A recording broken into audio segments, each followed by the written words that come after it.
नाम क्या है? तो क्या बोलेंगे? रेटिनॉल। ठीक है। थॉ पर क्या हो जाता है? थायमीन। क्या हो जाता है? थायमीन। विटामिन बी का रासायनिक नाम क्या है?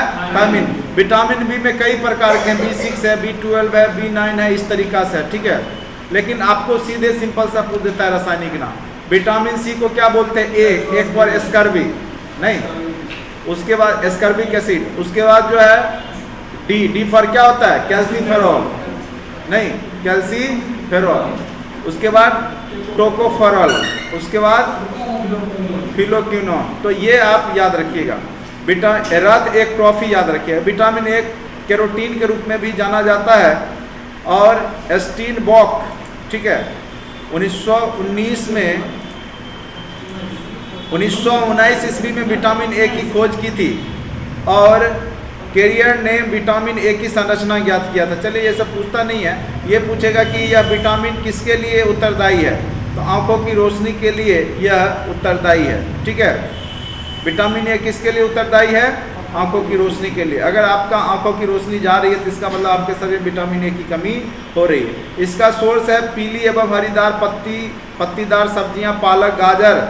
गाजर सबसे महत्वपूर्ण सोर्स है विटामिन ए का। यह क्वेश्चन कई बार पूछा है, विटामिन ए का महत्वपूर्ण सोर्स। तो गाजर, पपीता, आम भी बहुत अच्छा सोर्स है विटामिन ए का। मक्का, दूध, घी। दूध में सब विटामिन रहता है। ठीक है, सिर्फ विटामिन सी को छोड़ के बाकी सारा विटामिन उसमें रहता है। ठीक है। कोर लीवर ऑयल, घी, ये सब में आपको विटामिन ए रहता है। इसकी कमी से क्या हो जाता है? अंधापन हो जाता है। उसके बाद जिसमें कि कम प्रकाश में आपको ठीक से वस्तु नहीं दिखती है। इसमें क्या हो जाता है? आपका पुतली जो होता है आँख का सूख जाता है और सिकुड़ जाता है, जिस कारण से आपको जो है ठीक से कम रोशनी में दिखेगा ही नहीं। अब आज ये विटामिन डी, कैल्सीफेरॉल कहते हैं, खास करके हड्डी से जुड़ा हुआ कोई बीमारी है जैसे रिकेटस है या यहाँ पे आप देखते होंगे बच्चे लोग को हो जाता है। ठीक है। तो विटामिन डी के कमी के कारण ही होगा, हड्डी से संबंधित विकार, क्योंकि नाम से कि कैल्सीफेरॉल कैल्शियम की कमी के कारण होता है। और विटामिन डी का सबसे अच्छा सोर्स सूरज है। आप कहिएगा कि आपके शरीर में विटामिन डी बनता है? नहीं, जब तक आपका सूरज के लाइट में वह आपका त्वचा जो है रासायनिक अभिक्रिया नहीं करेगा तब तक आपके शरीर में वह विटामिन डी बनेगा ही नहीं। और भोजन जो लेते हैं उसमें विटामिन डी रहता है, लेकिन डायरेक्ट वो विटामिन डी आपको शरीर को आवश्यकता नहीं है। जो रासायनिक सूरज के प्रकाश में रासायनिक क्रिया करके जो कैल्सीफेरॉल जमा होता है वो शरीर के लिए आवश्यक होता है। ठीक है। तो यहाँ पे मेन रूप से आपको यह विटामिन, ये एंटी रिकेट्स विटामिन बी कहते हैं, क्योंकि इसी के कमी से विटामिन डी की कमी से क्या हो जाता है? रिकेट्स हो जाएगा, क्वासियोरकर हो जाएगा, रिकेट्स हो जाएगा, हाथ पैर का टेढ़ापन होना। हाथ पैर बहुत लोग का टेढ़ा हो जाता है, खास करके बच्चों को देखोगे कि सूख करके उसका टेढ़ा हो जाता है। जिसको भोजन नहीं मिलता है ढंग से उसका क्या होता है? हाथ पैर सूख जाता है, जिसके कारण से क्या हो जाता है? उसको रिकेट्स हो जाता है। ठीक है। आजा बाहर बैठो, आजा। ठीक है। उसके बाद जो है, और यह सूर्य के प्रकाश की उपस्थिति में त्वचा के नीचे बनता है। विटामिन डी कहाँ बनता है? त्वचा के नीचे बनता है। और अति आवश्यक तत्व है विटामिन डी मानव शरीर के लिए, जान लीजिए।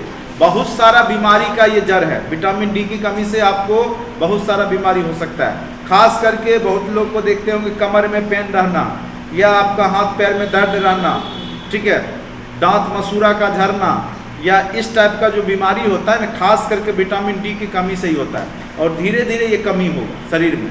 और लगभग इंडिया में 90% लोगों के पास विटामिन डी का कमी है। पूरा विश्व में ही विटामिन डी का कमी रहता है। क्योंकि पहले क्या होता था कि लोग खेतों में काम करते थे, धूप में जाते थे, तो उससे शरीर को अपना मिल जाता था। अब लोग उठते हैं 8 बजे, डायरेक्ट ऑफिस गए, नहा सुना के स्कूल गए बच्चे, धूप में कोई रहना नहीं चाहता है। तो वह जो क्रिया होती है ना त्वचा के नीचे जो सनलाइट में होता था, विटामिन डी का जो, वो नहीं मिल पाता। इसीलिए बहुत सारा जो लगभग 90% एक आंकड़ा बता रहा था, रिपोर्ट में हम देख रहे थे, वो डिफिशियंसी में है, विटामिन डी का शरीर में कमी है। और यह रोग प्रतिरोधक क्षमता भी, आप कोरोना काल में सुनते होंगे, जिसके शरीर में विटामिन डी का कमी था उसको ज़्यादा वो हावी हो जाता था। ठीक है। तो इसका मेन जो है बनना जो होता है सूरज की उपस्थिति में ही होता है। सबसे अच्छा सोर्स है आपका सूरज। वो भी सुबह का टाइम 7 से 8 बजे मॉर्निंग का जो धूप रहता है ना वो। अब ये नहीं कि आप दोपहर 12 बजे लेके बैठे हुए हैं, नहीं, वो तो आपको बीमार कर देगा। वह धूप जो आपके त्वचा के लिए जो है खतरा है, वो सही नहीं है। हाँ, सुबह का धूप आप 5-6 बजे जो लेते हैं ना सनलाइट, वो आपको विटामिन डी देगा। यह आपके हड्डी की मजबूती और दांतों की मजबूती के लिए आवश्यक होता है। और इसमें जो कैल्शियम और फास्फोरस के अवशोषण में सहायक करता है कौन? Vitamin D. इसका सबसे अच्छा सोर्स है सनलाइट, इससे अच्छा सोर्स कुछ है ही नहीं। ऐसे आप भोजन में लेते हैं, अंडा लीजिए, दूध खाइए, मछली का के यकृत, मछली का लीवर का तेल, इसमें क्या रहता है? विटामिन डी रहता है। और सबसे अच्छा सोर्स विटामिन डी का जो है आपका सूर्य का प्रकाश है। ठीक है, सबसे अच्छा सोर्स क्या है? सूर्य का प्रकाश है। तो इसको याद रखना है आपको। ठीक है, तुम लोग के पास जो है नोट्स नहीं होगा अभी, चूंकि अभी आए हो, तो ग्रुप में जुड़ जाओगे तो नोट। मोबाइल रखते हो? स्मार्टफोन किसी के पास है, उसका नंबर लेके तत्काल दे दो तो उसको ग्रुप में सामने रखेगा तो देखिए। यह अस्थियों को प्रभावित करता है, किसको? Vitamin D. किसको प्रभावित करेगा? हड्डी को। और इसकी कमी से बच्चों एवं वयस्कों में रिकेट्स, ओस्टोमोलेसिया या ओस्टो से संबंधित, ऑर्थो से संबंधित बीमारी हो सकता है। ठीक है, अब आ जाइए विटामिन ई। और इससे बांझपन आएगा। विटामिन ई की कमी से क्या हो जाएगा? बांझपन, बच्चे का जन्म नहीं होना। ठीक है, बांझपन कहलाता है। विटामिन ई की कमी से ये सब रोग हो जाता है। इसे सौंदर्य का विटामिन भी कहते हैं। जितना शरीर में विटामिन ई होगा उसकी सुंदरता उतनी अच्छी होगी। यह एक ऑक्सीकारक के रूप में कार्य करता है और यह रेड ब्लड सेल को बनाने में सहायक होता है। जिसके शरीर में जितना रेड ब्लड सेल होगा वह उतना गोरा, लंबा, मतलब फुला फला, एकदम त्वचा एकदम स्वस्थ दिखेगा। और जिसमें कमी रहेगा, झुरकुट बुढ़ा के तरह देखते, वृद्ध आदमी का आरबीसी कम हो जाता है शरीर में, तो त्वचा और क्या हो जाता है? सूख जाता है, एकदम कठोर हो जाता है, सुंदरता खत्म होने लगती है। तो ये विटामिन ई जो होता है, अब बहुत लोग वृद्ध भी है फिर भी उसकी सुंदरता जो है अभी तक कायम है। उसके पीछे क्या है कि उसके शरीर विटामिन ई की मात्रा प्रचुर मात्रा में है। वो ऐसा डाइट ले रहा है, वैसा भोजन ले रहा है जिससे कि उसका त्वचा क्या है? सूख नहीं रहा है, या उसका जो है आरबीसी शरीर में अच्छे से बन रहा है। वो आप पे डिपेंड करता है, आप शरीर को कितना सुंदर बना के, काया को कितना सुंदर बना करके रख सकते हैं। डेली एक्सरसाइज कीजिए, योगा कीजिए, अच्छा भोजन लीजिए, नहीं डेली सलाद खाइए, दूध खाइए, तो आपका त्वचा जो है एकदम अच्छा रहेगा। नहीं लीजिएगा, खाली कमाने पे ध्यान दीजिएगा। ठीक है, बहुत लोग होता है ना कि खाना पीना पे ध्यान नहीं देगा, सिर्फ जो है पैसे के पीछे भागेगा। तो उस स्थिति में ठीक है, तो शरीर जल्दी ही बुढ़ापा की ओर ढल जाता है। थोड़ा सा शरीर पे भी ध्यान देना चाहिए। यह नर एवं मादा दोनों में प्रजनन तंत्र के सामान्य कार्यान्वयन हेतु आवश्यक है। यानी जो प्रजनन की प्रक्रिया होती है उसमें विटामिन ई का महत्वपूर्ण योगदान होता है। तो ये मिलता कहाँ से? वनस्पति जो आप खाते हैं, वनस्पति मतलब घी भी हो सकता है, तेल भी हो सकता है। गेहूँ, गेहूँ में बहुत ज़्यादा रहता है, गेहूँ अकुरा हुआ गेहूँ, ठीक है, उससे बांझपन दूर होता है, विटामिन ई की कमी। बिनोला, बिनोला क्या होता है पता नहीं, बिनोला का खल्ली, कपास का खल्ली, अब जो भी हो, वो सब में क्या होता है कि विटामिन ई रहता है। ठीक है, तुम लोग को ज़्यादा जानकारी है। इसकी कमी से पेशियां नष्ट होने लगती है, किसके? विटामिन ई की कमी से, और प्रजनन तंत्र असामान्य हो जाता है, इसीलिए बांझपन आ जाता है। विटामिन ई की कमी से क्या आ जाता है? महिलाओं में खास करके बांझपन आ जाती है। ठीक है, बच्चे का पैदा नहीं होना। उसके बाद है विटामिन के, फिलोक्विनोन, ये तो सबको पता है। इसके कमी से क्या होता है? रक्त का थक्का ना बनना। अगर आपका बाहर निकला ब्लड, ठीक है, उसके रक्त को थक्का बनने में यही जो विटामिन के होता है वो सहायक होता है। अगर ये नहीं रहेगा ना आपके शरीर में, तो अगर कहीं कट लग गया तो ब्लड बहते रह जाएगा, आपको हीमोफीलिया रोग हो जाता है। लेकिन यह होता है पुरुषों को ही, लेकिन वाहक महिलाएं, हीमोफीलिया रोग। ठीक है, कई बार क्वेश्चन पूछता है। इसमें क्या होता है कि आपका ब्लड अगर कहीं कट लग गया ब्लेड से या कहीं चोट लग गया तो आपका ब्लड रुकेगा ही।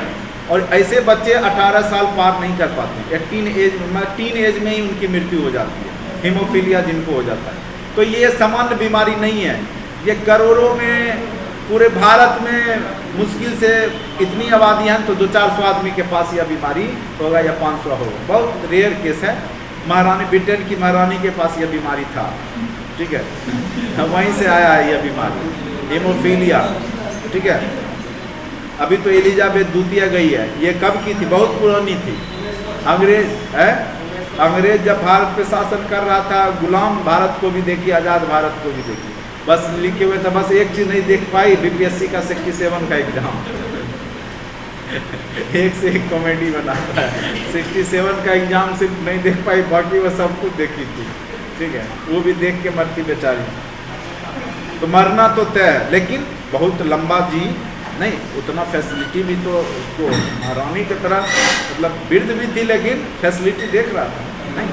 यही होता है, पैसा जिसके पास है, धन दौलत नहीं, उसको कौन सा सुबह उठ करके टेंशन है कि कमाने जाना है, नहीं, बहुत हुआ भर दिन शरीर पे मेकअप करना है, मुकुट पहन के बहुत, तो नहीं।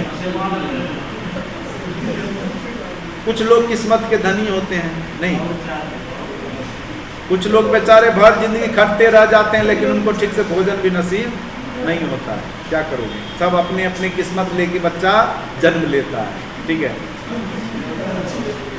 और किस्मत बनता है और खराब भी होता है आपके कर्मों पर, याद रखिएगा। आप जैसा कर्म करते हैं ना, उसी से आपका किस्मत बनता है। हाँ, बच्चा जो जन्म लेता है गरीब घर में, वो उसकी गलती नहीं है, ठीक है, लेकिन वह गरीब रहते हुए मर जाता है तब उसकी गलती नहीं रहती है। रियल लाइफ में भी देखते हो, गरीब बच्चा भी अमीर हो जाता है आगे, काहे नहीं होगा, काहे नहीं होगा, लाखों एग्जाम्पल है, लाखों एग्जाम्पल रियलिटी में होता है। गरीब से गरीब घर में पैदा लेकर के भी बड़ा आदमी बना है, तुम देखो तो समाज में, जिसके घर में खाने के लिए नहीं था वो आज देखो करोड़पति है, और जो करोड़पति था वो देखो कहाँ, वो ये देखो, ये धन जो है ना, ये बदलते रहता है, ठीक है।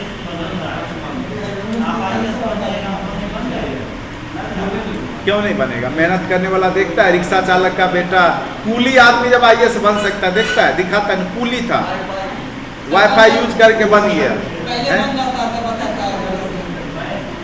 पहले बन जाता था। तुम छोड़ो दूसरा, आपके नरेंद्र मोदी देखिए चाय बेचते थे, आज प्रधानमंत्री हैं, अब कहोगे वो भी गलत बोलते हैं। अब सब गलत है बोला तो सही कौन बोल रहा है? चलिए कोई बात नहीं है। अब विटामिन के आप समझ गए, रक्त का थक्का जमाने में सहायक होता है। रक्त का थक्का जमाने में सहायक कौन सा विटामिन होता है? विटामिन के। कहाँ पे रहेगा? फूल गोभी, पालक, टमाटर, सोयाबीन, ये सब में क्या होता है आपका? विटामिन के रहता है, ठीक है। अगर इसकी कमी से रक्त का थक्का जमने में विलंब होता है तथा हेमरेज हो सकता है, ठीक है। तो थक्का नहीं जमेगा, बहुत खतरनाक बीमारी है, ब्लड का थक्का बनना जरूरी है, ठीक है। क्योंकि जब कट लगेगा, चोट लगेगा तो ब्लड बहते रह जाएगा, तो आदमी का शरीर का 5.5 लीटर तो ब्लड रहता ही है पूरे शरीर में, निकल गया बात खत्म। 5.5 में 2 लीटर भी रहेगा तब भी आदमी मर जाएगा। कम से कम 4 लीटर उसको नहीं चलाने के लिए चाहिए, उससे घटेगा तो धीरे धीरे आदमी जो है डेड की ओर चल जाएगा। क्योंकि एक बार जिस नली से खून निकल गया फिर वहाँ दोबारा वह नली चिपक गया ना, तो उसमें ब्लड जाएगा ही नहीं, ठीक है। होता है ना, कई बार क्या होता है, अपंग हो जाता है, एक अंग से सूख जाता है या कुछ भी हो, उसमें क्या होता है, अगर एक बार कोई नली आपका जाम हो गया ना, तो वो नली क्या होता है, आपस में चिपक जाता है। फिर आप कितना भी प्रेशर लगा दीजिए दूसरे ब्लड दे करके, वो जो है पूर्ति नहीं करता, बहुत, ठीक है। चलिए अब आ जाइए, जल में घुलनशील विटामिन बताया आपको कौन कौन सा है? विटामिन बी और सी। बाकी KEDA जल में घुलनशील नहीं है। KEDA से याद रखना, कीड़ा, कीड़ा को जल में डालोगे घुलेगा रे? कीड़ा को डालोगे जल में तो घुलेगा नहीं। KEDA जल में घुलनशील नहीं। ये क्वेश्चन बार बार पूछा है, कौन सा विटामिन जल में घुलनशील है, कौन सा नहीं है? तो बी और सी ये जल में घुल जाएगा, लेकिन KEDA नहीं घुलेगा, ठीक है। चलिए, विटामिन बी की कमी से कौन सा बीमारी होता है? बेरी बेरी, विटामिन बी की कमी से कौन सा बीमारी होता है? बेरी नामक बीमारी होता है। ऐसे देखो यहाँ पे विटामिन B1 को थायमीन बोलते हैं, ठीक है। इसका जो नाम B1 जो है फंक ने दिया था, और भोजन पकाते समय यह जनरली नष्ट हो जाता है, भोजन के पानी में घुल जाता है। यह तंत्रिका, कोशिका और उपापचय की क्रियाविधि में सहायक है। यह पाचन एवं भूख को समान रखने में सहायक है। इसके मुख्य सोर्स हैं ईस्ट, चावल, गेहूं, सोयाबीन, यकृत का तेल, दूध आदि। इसकी कमी से बेरी रोग हो जाता है, जिसमें लक्षण है भूख न लगेगा और पैरों तथा सर में अधरंग हो जाता है। अधरंग मतलब समझते हो? अधकपारी, ठीक है। भूख नहीं लगेगा, आधा को कहेगा आधा शरीर काम ही नहीं कर रहा है, अधकपारी जिसको बोलते हो जाएगा। और यह बेरी का ही लक्षण है। विटामिन है, हाँ, मछली का लीवर का तेल, वो जो व्हेल मछली का आता है, एक सुइया दे देगा आपको। जब बुढ़ा सब का जब कमजोरी आता है ना, तो उसमें क्या होगा कि डॉक्टर साहब आएंगे और ऐसे मिलता है 50 रुपया में है होलसेल में, लेकिन आपसे 300 रुपया लेंगे सुइया डालने का। उसमें लीवर का ही, मछली के लीवर का तेल रहता है, ठीक है। बहुत पावरफुल होता है, आप लोग ले लीजिएगा तो तखने जो है सोचिएगा किसको मुँह हम खुलाते हैं। सही बात है, ताकत रहता है। एक बार हम लिए थे, बहुत ताकत रहता है, ठीक है। सब सुइया लिए हुए, ठीक है। एक बार बीमार पड़े थे, डॉक्टर बोला कि कमजोरी वाला सुइया दे देते हैं। कहे कितना का? 250 कहे कि होलसेल, हम तो जानते ही थे इसका 50 रुपया दाम पड़ता है। लेकिन वृद्ध आदमी को दे देगा उस सुई, तो वो लीवर का ही तेल रहता है उसमें, ठीक है। शक्तिशाली बहुत ज़्यादा रहता है, पावर आपको दे देगा, इंस्टेंट पावर देता है। जो बेड पे सोया है वो भी उठ के चलने लगेगा, ठीक है। ताकत रहता है, एनर्जी रहता है, ठीक है। विटामिन B2 को बोलते हैं राइबोफ्लेविन, ठीक है। यह भोजन पकाते समय और सूरज के प्रकाश में नष्ट हो जाता है, इसीलिए भोजन को कहता है कि खूब ज़्यादा पका के भी खाना नहीं चाहिए, ठीक है। इसके मुख्य सोर्स हैं अंडा, यकृत, हरी सब्जियाँ। देखो हरी सब्जी, अंडा, दूध, ये सब में रहेगा, सब चीज़ इसमें पाया जाता है। तो मैक्सिमम चीज़ में ये पूछता ही नहीं है जनरली कि किससे आपको पूर्ति होगा, ये सब जान रहा है कि दूध, अंडा, यकृत, लीवर का तेल वही है, सब में वही है, ठीक है। और इसकी कमी से क्या होगा कि आपका होठ फटने लगता है, लिप जो होता है, लिप गार्ड लगाते हैं, उसमें वैसलीन लगाते हैं ना, बोरोप्लस, तो ये सब विटामिन B2 की कमी से हो जाएगा, ठीक है। सूजन हो जाएगा। राइबोफ्लेविन इसको बोलते हैं विटामिन B2 को। खास करके कहते हो ना कि मुंह आ गया है, नहीं तो उसमें जाते होगे तो डॉक्टर दे देगा आपको बिकोसूल। बिकोसूल है क्या? विटामिन B कॉम्प्लेक्स है, उसमें विटामिन B रहता है। बिकोसूल जो देगा डॉक्टर के यहाँ जाओगे, अगर तुम्हारा मुंह में फोड़ा हो गया या मुंह में सही से, ठीक है, खाने में जलन हो रहा है या कुछ भी, मुंह आना समझते हो ना, तो उसमें आप जाइएगा डॉक्टर के यहाँ तो आपको दे देगा, आपको कौन सा? बिकोसूल देगा, कहेगा बिकोसूल खाओ, ठीक हो जाएगा। खाओगे सही में ठीक हो जाएगा, क्योंकि वह विटामिन B दे दिया। यही क्या दे दिया? राइबोफ्लेविन। बस आपका क्या होगा, वो जो जख्म है भर जाएगा, बस ठीक हो जाएगा। तो विटामिन B बहुत ज़रूरी है। उसके बाद है आपका विटामिन B5 को नियासिन या निकोटीन कहते हैं। यह एंटी प्लेगरा कारक भी है। यह प्रोटीन वसा के ऑक्सीकरण में सहायक है। यह मुख्यतः सोर्स अनाज या कीट मक्का। चलिए ये सब पूछेगा नहीं। अब विटामिन B2 है फॉलिक अम्ल, ये तो आयरन देता है डायरेक्ट। आप जाइएगा, आपके शरीर में खून की कमी होगा तब भी आपको फॉलिक एसिड वाला दे देगा टेबलेट। खास करके महिलाओं को एनीमिया रोग हो जाता है, एनीमिया रक्त की कमी से होता है, ठीक है, तो उसमें आप फॉलिक एसिड का टेबलेट दे देगा। फॉलिक एसिड आयरन की गोली कहेगा डेली सोते वक्त एक जो है खा लीजिएगा, ठीक है। उससे आपके शरीर में अपने आप खून आयरन बनना, आयरन हेमोग्लोबिन बनाता है। आयरन क्या करता है? आपके शरीर में हेमोग्लोबिन बनाता है, और हेमोग्लोबिन ही आरबीसी का वाहक है, ठीक है। इसीलिए शरीर में रक्त की पूर्ति हो जाती है। यह लाल रुधिर कणिकाओं की वृद्धि में परिपक्वन हेतु आवश्यक है। इसके मुख्य सोर्स क्या है? हरी पत्तीदार सब्जियां, इष्ट, केला। ये बार बार इष्ट शब्द यहाँ पे आ रहा है। इष्ट मतलब समझते हो? हाँ, इष्ट एक प्रकार का कह सकते हो, वो खाते हैं मशरूम जो खाते हैं ना, वही हुआ। उसके बाद केला, दालें, फूल गोभी, मांस, यकृत।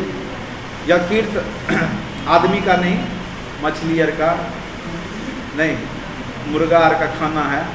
यकृत सीधे लिखा हुआ है, तो यकृत मतलब मछली का, ये न कि स्पष्ट क्या लिखेगा, मांस लिखा हुआ है, जिसका आदमी का मांस खाओगे तो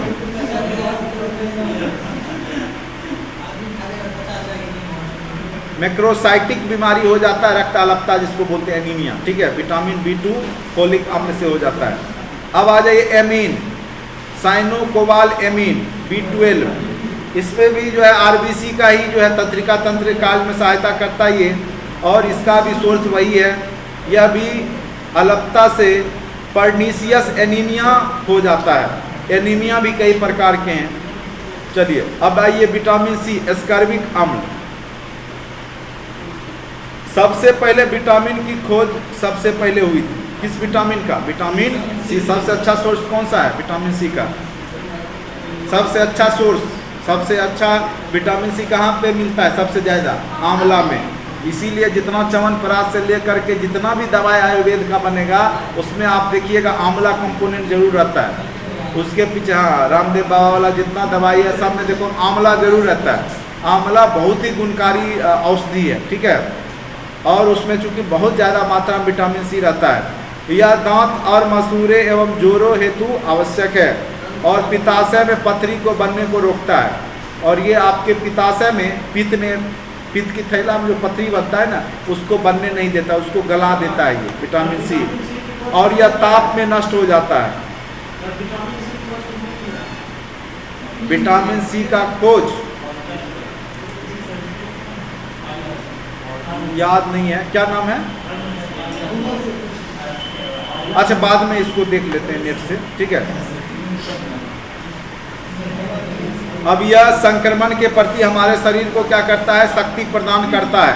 इसके प्रमुख सोर्स अगर पूछेगा इनमें से कौन सा सोर्स विटामिन C के हैं, तो आंवला 1 नंबर पे है।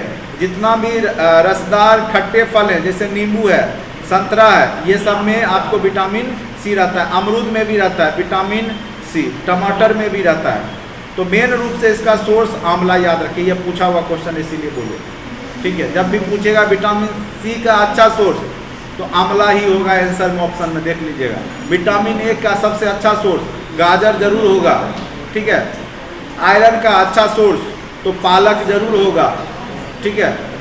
तो ये सब क्वेश्चन बार बार पूछता है। इसकी कमी से स्कर्वी रोग हो जाता है और मसूड़ों से खून निकलने लगता है, ठीक है। तो विटामिन C की कमी से कौन सा, ये मसूड़ा संबंधित रोग है स्कर्वी, ठीक है। और इसमें मसूड़े से क्या होता है, खून निकलने लगता है विटामिन C की कमी से। इसीलिए इसको भी पर्याप्त मात्रा में लेना जरूरी है। देखो जितने भी विटामिन हैं शरीर के लिए अति आवश्यक तत्व हैं वो। आपका मैक्सिमम बीमारी है खनिज और विटामिन की कमी से ही हो जाता है आपके शरीर। 90% बीमारी आपको भोजन में कमी से होता है। अगर मनुष्य संतुलित आहार ले तो 90% बीमारी उसको नहीं होती। लेकिन हमारा जो जीवन होता है, हम इतने अस्त व्यस्त रहते हैं, दवाई खाएंगे उससे ज़्यादा का पैसे का, लेकिन उतने महंगे का हम सेब संतरा या अनार या कुछ भी जूस फल फ्रूट्स नहीं खाते हैं। लेकिन जब बीमार पड़ते हैं तो लाखों रुपया हम लोग बीमारी पे खर्च कर देते हैं, ठीक है। तो ये सबसे बड़ी समस्या है। अब हैं हाँ क्या चीज़, कोई भी ले, सबको लेना है, गरीब अमीर सबको लेना, सबको नहीं पूरेगा। अब वहाँ जो है गुटखा खाने पूरता है विमल, दारू पीने के लिए पूरता है, इसके लिए नहीं पूरेगा। भर दिन में 100-200 का वो खाएगा विमल, भर दिन में जो है खाएगा, दारू पिएगा तारी जा करके 100 रुपया का। देखो आदमी का आदत से लाचार है, वास्तविकता उससे पूछो ना तब ये तुमको खरीद लेगा। खाली उसको तुम थोड़ा दिखाओ, कहेगा कि रुको तुमको खरीद, पैसा बहुत है, ठीक है। हाँ कुछ लोग मजबूर हैं, लेकिन अरे जिसके पास है वो भी नहीं खा रहा है ना, सबसे बड़ी बात ये है। वो यानी जो जहाँ पे एक्सपेंड करना चाहिए वहाँ पे नहीं करता है, तो बीमार पड़ता है, डॉक्टर को देगा, नहीं देगा फल फ्रूट्स पे तो जाके डॉक्टर को देगा। बेगूसराय में देखो सब बैठा हुआ है एकदम जेब काटने के लिए, जेब काटता है सीधे। कोई बीमारी है, कोई डॉक्टर के यहाँ जाइए वही बीमारी निकलेगा आपको, जिसका वो स्पेशलिस्ट है। आपके शरीर में कोई बीमारी है ना, कोई भी बीमारी है, आप जिस डॉक्टर के यहाँ जाइएगा, हमको कमर में दर्द था, एक बार चलने में दिक्कत हो रहा था, ठीक है, ये विटामिन डी का एक्सेस बॉडी में कमी हो गया था शरीर में। अब देखो जिस डॉक्टर के, कम से कम 5 डॉक्टर के यहाँ गए, 5 डॉक्टर को बोला नस का प्रॉब्लम है, वो पागल वाला वो स्वट लगाता नहीं है संजय कुमार, वो कर करके देखा, स्वट लगा कर, हम कहे भाई पागल नहीं है हम ठीक है, हाँ इलेक्ट्रिक शॉट देता है, जितना मशीन है वो सब जांच करेगा, ठीक है। उसके बाद जो है उसके वो हड्डी वाला के यहाँ गए, बोला क्या जो हड्डी वाला बीमारी हो गया। अब मतलब जितना डॉक्टर बदल रहे थे वो सब वही। और उसके बाद गए बाबा के यहाँ, बोला कि आज कुछ नहीं है, शनि ग्रह का प्रभाव है, वो भी दिया पत्थर 12,000 रुपया, वो भी ठग लिया, ठीक है। उसके बाद गए, अब हो गया पूरा बेगूसराय पूरा, तब गए पटना सही डॉक्टर के यहाँ, बस जांच में जो खर्चा लगा 3,000, मात्र 800 या 900 की दवाई दिया। उसके बाद हम फिर दोबारा बीमार नहीं पड़े, नहीं तो हम 1 साल लगभग बीमार चल रहे, ठीक है, 1 साल हमको बहुत परेशानी। तो वही बोलते सही बीमारी सही डॉक्टर के यहाँ चले गए, जीवन आपका बदल जाएगा, नहीं तो फिर होते रहे। इसीलिए अब देखो किसी डॉक्टर का प्रॉपर हम ये नहीं कहेंगे, लेकिन मेन बात है कि योग्य डॉक्टर होना भी चाहिए, ठीक है। डॉक्टर धरती का भगवान है, लेकिन वैसा डॉक्टर नहीं जो परसों दोनों किडनी खोल लिया, कम से कम एगो रहने देता बेचारी का। आज का पेपर देखा है, आज के पेपर में दिया उसके बारे में, दोनों किडनी खोल लिया, कैसा डॉक्टर अन्याय है, कम से कम एक रहने देता, मतलब अन्याय भी करता है, एकदम सीमा से अपर कर देता है।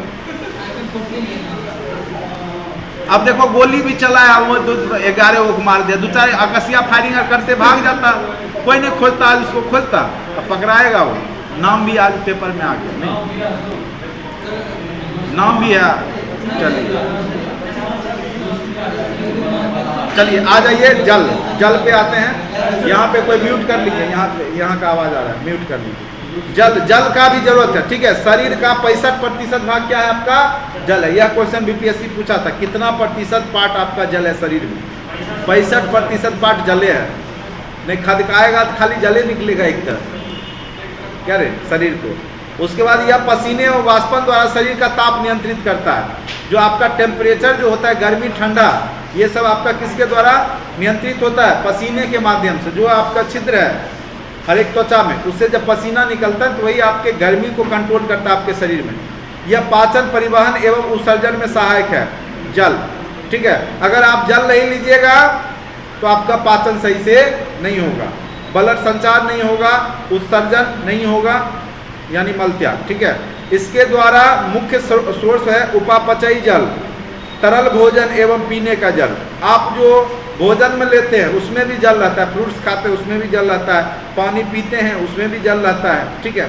तो अपने आप जो है जल आपके शरीर में पहुंच जाता है, भोजन के रूप में हो, पानी पीने के रूप में हो, चाहे जैसे। चलिए, तो ये हो गया आपका। तो जल भी अति आवश्यक तत्व है।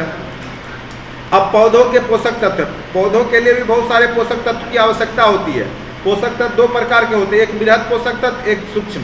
जिसकी अति आवश्यकता है, जिसको ज़्यादा आवश्यक है, उसको बृहद पोषक तत्व कहते हैं। जिसकी कम मात्रा में आवश्यकता है उसको हम क्या बोलेंगे? सूक्ष्म पोषक तत्व। जैसे पौधों के लिए सबसे ज़्यादा अति आवश्यक तत्व है कार्बन, इसीलिए वो CO2 लेगा। भोजन जब पौधा प्रकाश संश्लेषण की क्रिया करता है तो CO2 लेता है और ऑक्सीजन छोड़ता है। जानते हैं, पौधा जो है सिर्फ भोजन बनाने वक्त ही ऑक्सीजन छोड़ता है, ठीक। ऐसे हम लोग बोलते हैं कि पौधा ऑक्सीजन छोड़ता है, कार्बन डाइऑक्साइड लेता, नहीं। वो जब भोजन बना रहा था उसी समय, बाद बाकी के समय वो भी ऑक्सीजन ही लेता है। सिर्फ जब भोजन बनाता है ना, उसी समय वो CO2 लेता है और कार्बन को अपने अंदर जमा करता है और O2 को बाहर निकालता है, ऑक्सीजन। बाकी जब वो भोजन नहीं बना रहा होता है तो वो भी कार्बन डाइऑक्साइड ही छोड़ता है और ऑक्सीजन को लेता है। इसीलिए बोलता है कि रात को पेड़ के नीचे नहीं सोना चाहिए, क्योंकि रात्रि में भी पेड़ भी जो है ऑक्सीजन ही लेते हैं और कार्बन डाइऑक्साइड छोड़ देते हैं। और आप पेड़ के नीचे बैठिएगा, वहाँ कार्बन की मात्रा ज़्यादा रहेगी। तो चक्कर और भूत प्रेत जो है खास करके पीपल के गाछ पे क्यों रहता है? क्योंकि वह जो है वहाँ क्रिया ज़्यादा होती है। आप जाइएगा आपको चक्कर लगना शुरू हो जाएगा, क्योंकि कार्बन डाइऑक्साइड की मात्रा वहाँ पे ज़्यादा हो जाएगी रात्रि में। हाँ बोलो कौन? कार्य RSS का आदमी है कार्य। दुनिया का कोई भी जीव जो है ना, ठीक है, कोई भी जीव ऑक्सीजन लेता है और कार्बन डाइऑक्साइड छोड़ता है, ठीक है। गाय कोई अजूबा प्राणी नहीं है धरती पे। हम लोग, आप लोग सब स्तनधारी हैं, ठीक है। और हम लोग का जो निर्माण है ना, बस कंस्ट्रक्शन अलग अलग है, बाकी सारा सिस्टम वही है। ऊपर वाले ने सारा सिस्टम वही दिया है, बस उसको बुद्धि विवेक कम दिया है, आपको ज़्यादा दे दिया है, तो आप उस पर राज करें।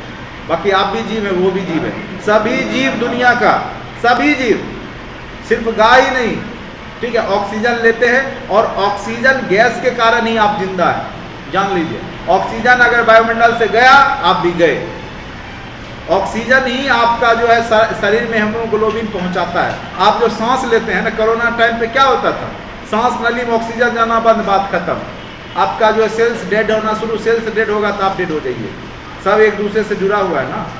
तो ऑक्सीजन के कारण ही आप जिंदा हैं। ऑक्सीजन नहीं रहेगा तो आप, हम, कोई भी, तो गाय हो चाहे भैंस हो चाहे शेर हो टाइगर हो कुछ भी हो, ठीक है। हाँ, अपना अपना थेसिस देने वाला तो बहुत कुछ बोलता है, बोलेगा गाय गोबर पी लेने से जो है बीमारी खत्म हो जाएगा, पियो, अच्छी बात है। हम किसी को कटाक्ष नहीं करें, विरोध नहीं करें, पीजिए, अगर आप पी सकते हैं तो पीजिए, मूत्र पीजिए, गाय का गोबर खाइए, जो भी करना है कीजिए, लेकिन कीजिए। खाली बोलने से, जो बोलता है सबसे पहले उसी को 2 ढक्कन पिलाओ। एक बार हम देखे पिला रहा था, ऐसे किया तो 2 पिल्लू निकला अंदर से, उनके हो गया, देखो ये जाएगा अंदर में, मूत्र देखे, गाय का मूत्र बोतल में बंद था, अब पता नहीं डुप्लीकेट, अब कोई क्या किया, घरे में ले लिया, उसको भी परिष्कृत किया जाता है ना, उसको शुद्ध किया जाता है मशीन से, ठीक है, और उसमें केमिकल मिलाया जाता है, उसमें और भी जीवाणु नहीं हो। अब सीधे तुम गाय का जब मूत्र हुआ उसको बोतल बंद करके बेच लेगा तो बाप रे बाप, खतरनाक चीज़ है, अपशिष्ट है ना किसी भी जानवर का, ठीक है। चलिए, हाँ, उसमें होगा कुछ चीज़ का मात्रा होगा जो शरीर के लिए फायदा कारक होगा, लेकिन उसका भी विधि होगा, ठीक है। हाइड्रोजन, नाइट्रोजन, हाँ, सबसे ज़्यादा जो नाइट्रोजन है दूसरा तत्व, इसीलिए यूरिया, पोटाश, नाइट्रोजन हम लोग पेड़ पौधा को देते हैं।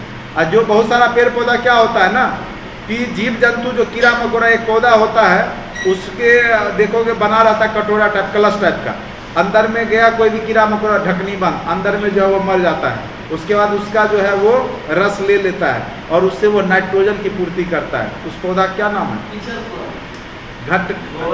घटपर्णी या घटकर्णी कर कुछ नाम होता है, हाँ, जो भी हो,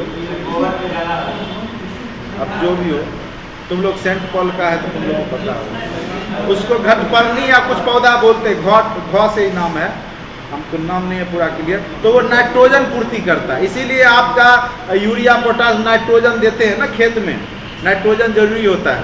ऐसे, हाँ, अरे वो तो वही हुआ ना, मशरूम हुआ, छत्ता जो हुआ, गोबर छत्ता जिसको बोलते हो, मशरूम ही है। गोबर छत्ता क्या है, मशरूम, उसी का हाई क्वालिटी हो गया मशरूम। चलिए, तो नाइट्रोजन बहुत जरूरी है। नाइट्रोजन, ऐसे भी आपके वायुमंडल में कितना प्रतिशत नाइट्रोजन है, 78% क्या है, नाइट्रोजन है, 21% ऑक्सीजन है, कार्बन मात्र 0.03% है। कार्बन की ज़्यादा मात्रा बढ़ जाएगी तो दिक्कत हो जाएगा, हाँफना शुरू कर दो, ठीक है। मैग्नीशियम, पोटासियम, ऑक्सीजन, गंधक, ये सब ज़्यादा चाहिए। कम क्या चाहिए, लोहा, जिंक, क्लोरीन, तांबा, बोरोन, मोलिब्डेनम, मैग्नीज, ये सब बहुत कम मात्रा में चाहिए। अब आइए खाद जो आप खेत में डालते हैं, यह कार्बनिक पदार्थों के विघटन से प्राप्त होता है। हमारे देश के किसान गाय के गोबर को जो है खाद के रूप में प्रयोग करते हैं। किसान जो है आपके देश में गाय का गोबर का भी खाद का उपयोग करता है, ठीक है। उर्वरक, फर्टिलाइजर, लवण तथा कार्बनिक पदार्थ जिसमें आवश्यक पादक पोषक तत्व होते हैं जो पौधों के लिए जरूरत होता है, उसमें अमोनिया सल्फेट और कार्बनिक उर्वरक है। यूरिया एक कार्बनिक उर्वरक है। तो ये पूछ सकता है इनमें से कौन अकार्बनिक है, कौन कार्बनिक है। अमोनिया सल्फेट क्या है, अकार्बनिक। ध्यान देना, जिसके रासायनिक सूत्र में कार्बन नहीं हो, ठीक है, तो वो अकार्बनिक हो गए। जिसमें कार्बन आ जाएगा वो क्या हो जाएगा, हाँ, वो कार्बनिक उर्वरक हो गए, ठीक है। खरपतवार जानते ही हो, खरपतवार नाशी हम लोग दे करके उसको कटैया जो हो जाता है खेत में, वो क्या है, खरपतवार, बिना मतलब का हो जाएगा। हम रोपेंगे गेहूं खेती करने के लिए, वो हो जाएगा नहीं।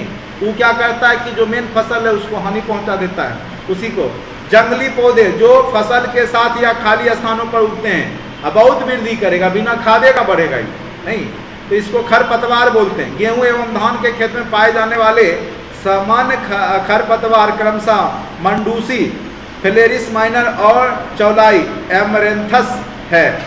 अब आज एक खरपतवार नाशी, अब दवाई आता है इसके लिए, छीट दीजिएगा तो पेड़ पौधा नहीं मरेगा, जो आपका फसल है वो खत्म नहीं होगा, लेकिन घास खत्म हो जाएगा। वे रासायनिक पदार्थ जो खरपतवार को नष्ट करने के लिए प्रयोग किए जाते हैं खरपतवार नाशी कहलाते हैं, जैसे ब्यूटाक्लोर, उसका 2,4-डाइक्लोरो फिनॉक्सी एसिटिक अम्ल, मिथाइल 2-मिथाइल-4-क्लोरो-1 फिनॉक्सी एसिटिक अम्ल, ये सब का प्रयोग किया जाता है खरपतवार नाशी के रूप में। अब है फसल संबंधी रोग, बहुत सारा रोग होता है, जैसे आदमी को होता है उसी प्रकार से पेड़ पौधों में भी हो जाता है। ये रोग बीजोड़, वातोड़ एवं मृदोड़ हो सकते हैं। बीजोड़ मतलब बीज में ही बीमारी हो जाएगा, वातोड़ मतलब एयरबॉर्न यानी उसके तना उना में हो जाएगा, मृदोड़ मतलब मिट्टी के कारण हो जाता है। गेहूं के रोग कौन कौन से हैं? कीटट रोग बोलते हैं, रस्ट किसमें होगा? गेहूं में। और कंड, ये कवक से उत्पन्न रोग हैं, कवक के कारण जो है गेहूं में यह रोग हो जाता है। चलिए, उसके बाद धान का रोग है रूट रोट, इसको बोलते हैं, या ब्लास्ट, ये आपका धान का रोग है। मलानी रोग जो है विल्ट डिजीज, कपास का रोग है। आलू का है लेट ब्लाइट, ठीक है। पिरकनासी जो कीड़ा को मारने के लिए हम लोग आजकल देखते होंगे बरसात के सीजन में फसल पे ज़्यादा कीड़ा अटैक करता है, पिल्लू ये सब, तो उसको नष्ट करने के लिए हम लोग इसका यूज करते। एक लड़का अभी गया था, उसको इंटरव्यू पूछ दिया था, अभी आर्मी में 1 नंबर से बेचारा छट गया, उसको पूछा था DDT का फुल फॉर्म, बरौनी का है, सुबह माता पढ़ने के लिए, पढ़ के नहीं गया होगा नोट्स, देखो यहाँ लिखा हुआ है DDT का फुल फॉर्म, तुम लोग याद रखना, डाइक्लोरो डाइफिनाइल ट्राइक्लोरोइथेन, DDT। यह क्वेश्चन कई बार पूछा है, DDT का फुल फॉर्म। यह भी आपका पिरकनाशी के रूप में प्रयोग किया जाता है DDT को, ठीक है, याद रखिएगा, DDT को पिरकनाशी के रूप में प्रयोग किया जाता है। इसका फुल फॉर्म कई एग्जाम में हमने देखा है, पूछा है, तो डाइक्लोरो डाइफिनाइल ट्राइक्लोरोइथेन, ठीक है।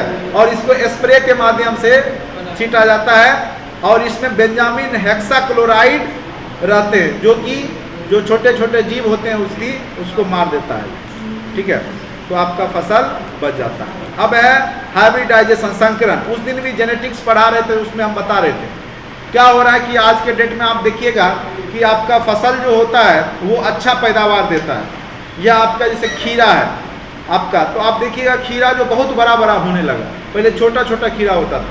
या आप देखते होंगे बैर है, फल पहले छोटा छोटा होता था, अब बड़ा बड़ा होने लगा। अमरूद इतना बड़ा होने लगा।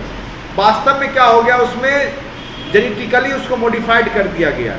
देखो, हर एक जो आपका जीन होता है ना, जैसे आपके शरीर का बाल कैसा होगा, आपका रंग कैसा होगा, आपकी लंबाई क्या होगी, वो सब आपके जीन पर डिपेंड करता है। उसी प्रकार से पेड़ पौधे में भी जीन होता है, जेनेटिक्स होता है, ठीक है। और वह अलग अलग कारक होता है। कोई जीन कारक होता है उसकी लंबाई का, कोई कारक होता है उसके कलर का, कोई कारक होता है उसके टेस्ट का, कोई कारक होता है उसके कलर का। आजकल देखते हो मार्केट में पीला गोभी आ गया, देखा पीला गोभी, येलो गोभी पिछले साल आया था।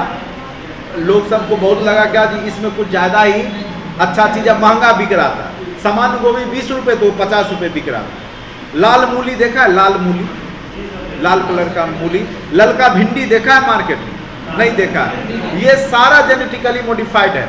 उसमें क्या करता है, मान के चलो गुलाब वाला DNA निकाल लिया जो उसका कारक है रेड होने का, और वह क्या करेगा, भिंडी वाला में डाल देगा, और उससे जो फल तैयार होगा उसमें क्या हो जाएगा कि उसका जो फल तैयार होगा उसमें भिंडी रेड कलर का होगा, ठीक है। अमरूद है, या आपका मान के चलिए ये खीरा है। अब झींगा भी देखोगे बड़ा बड़ा होने लगा, बैगन भी देखते हो कद्दू इतना बड़ा बड़ा होने लगा। तो उसमें क्या किया गया, अब मान लो कद्दू का क्या करेगा कि उसका जीन निकाल दिया लंबाई वाला, वह निकाल के बैगन वाला जीन में डाल देगा। अब बैगन का साइज कद्दू इतना बड़ा होना शुरू हो जाएगा। और उसका खासियत क्या है, जो बीज तैयार होगा उसी में वो होगा। फिर अगला नेक्स्ट जनरेशन में क्या होगा, वह गुण नहीं रहता है हाइब्रिड में। अगर हाइब्रिड आप बीज बोएंगे, आप चाहिएगा कि उसका बिच्चा निकाल के फिर रोप दे, फिर वही हो जाएगा, नहीं होगा। अगले साल वो कोई हो जाएगा रेड, कोई हो जाएगा आपको येलो, कोई हो जाएगा अलग अलग, जो जीन जो है ना वो अलग अलग हो जाएगा। यानी अगर आप उसमें क्या हुआ कि हाइब्रिड करके बनाया उसको, ठीक है, तो उस बीज में कोई बड़ा वाला का गुण है, जीन है, कोई छोटा वाला का। जैसे मान के चलिए आप सिंपल सा सोचिए, अरे तुम्हारे पे एग्जाम्पल देते हैं, अगर आपके पिताजी लंबे हैं, माता नाटी है, आपको क्या लगता है बच्चा कैसा पैदा होगा, लंबा या नाटा है? अगर आपके पिताजी गोरे हैं, माता काली है, तो बच्चा पैदा कैसा होगा? कुछ भी हो सकता है, कुछ भी हो सकता है, आप नहीं डिफाइन कर पाइएगा। वो डिपेंड करेगा वो कौन सा दिन उस बच्चे में चला गया। अगर माता वाला चला गया काला वाला तो बच्चा काला होगा, पिता वाला चला गया तो पिता वाला होगा। तो यहाँ पे क्या हो रहा है, यही जेनेटिक्स है, जीन इंजीनियरिंग, ठीक है। इसमें क्या होता है कि जीन जिसका चला जाएगा उस बीज में, वो उस गुण का हो जाएगा, ठीक है। इसीलिए हाइब्रिडाइजेशन किया गया और यह जरूरी था। अब देखो बैगन क्या होता था, इतना न पिल्लू हो जाता था कि बैगन, सामान्य बैगन जो हमारा पहले होता था वो होने ही नहीं देता। तो उसमें अब ऐसा बैगन बना दिया उसमें पिल्लू होगा ही नहीं। बैगन है उसमें पिल्लू हो ही नहीं सकता, होगा ही नहीं। अब उसमें ऐसा कोई जीन डाल दिया जो कि पिल्लू को होने नहीं देता है, ठीक है, उसको हाइब्रिड बोलते हैं। जैसे बहुत सारा पहले क्या था कि फसल जो था ज़्यादा पानी लगा सूख जाता था या कुछ भी, अब नहीं सूखता है। छोटा, अब पहले क्या होता था गेहूँ बड़ा बड़ा पौधा होता था, अब क्या छोटा पौधा में ही। तो ये सब प्रयोग किया गया, मेंडल ने किया था, 6 या 7 प्रकार का मटर का लिया था, नहीं कोई पीला मटर, हरा मटर, छोटा लंबा, इस करके प्रयोग किया था। तो उसमें टेबल बना के वो देखा तो कुछ भी हो सकता था, ठीक है। तो यही है संकरण, हाइब्रिडाइजेशन, इसको जेनेटिक मॉडिफाइड भी बोलते हैं। अभी इसका बहुत ज़्यादा जो है हम लोग यूज कर रहे हैं। अगर यही है तभी हमको भोजन मिल रहा है, नहीं तो पता चलता कि अब खेत में निकल रहा है 1 किलो झींगा, 1 किलो भिंडी, और वही जगह पे अभी होगा 10 किलो, क्योंकि हाइब्रिड आ गया। भिंडी भी होगा, एक एक भिंडी एक एक होगा। क्या चीज़ है? हाँ वो तो है ही, ऑक्सीटॉक्सिन मार देगा तो हो ही जाएगा, ठीक है। आदमी को भी दे सकता है, ठीक है। ऑक्सीन जो होता है ना, ठीक है, सेक्स हार्मोन है वो, ठीक है, वो किसी को दे देगा। ऑक्सीटॉक्सिन जो है ना, वो पेड़ पौधा के लिए वो क्या करता है कि एक्टिव कर देता है, ठीक है, बहुत ज़्यादा। सेक्स हार्मोन है वो, ठीक है। वो ऑक्सीन जो है आपको क्या करेगा, एक्टिव कर देगा बहुत ज़्यादा, ठीक है। तो उसमें क्या होता है कि जो बढ़ना था छोटा, वो बहुत तेज़ी से वृद्धि करने लगता है, ठीक है।